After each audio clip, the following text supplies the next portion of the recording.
Welcome to the Slop Farm. Enjoy the video. You start by signing into Blogger with your Google account, then select the blog you want to update. Once done, open Theme in the left-hand menu and click Customize to launch the template designer. You do this because the Customize area controls visual elements globally. Make sure to preview any changes. This avoids breaking layout. Then look for Background or Advanced Settings in the designer. That's the entry point for swapping the background image. So proceed to upload. You now pick or upload the background file, click Background, then upload or select from the library. Choose a JPG or PNG optimized for web, keeping file size under 500 KB for faster load times. Once added, adjust positioning and repeat behavior. Tile if small, stretch for full coverage, or center for focused images. You can set fix to keep it static while scrolling.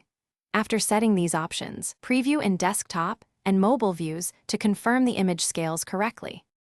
You finish by clicking Save and then apply to publish the new background.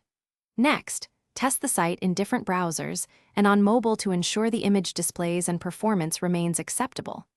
If the background looks distorted or missing, clear your browser cache and reload.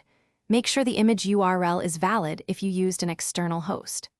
As a fallback, open Theme right arrow edit HTML to revert to the previous template or restore a saved backup. That fixes most layout breakages quickly. Thanks for watching. Consider subscribing if we helped you today.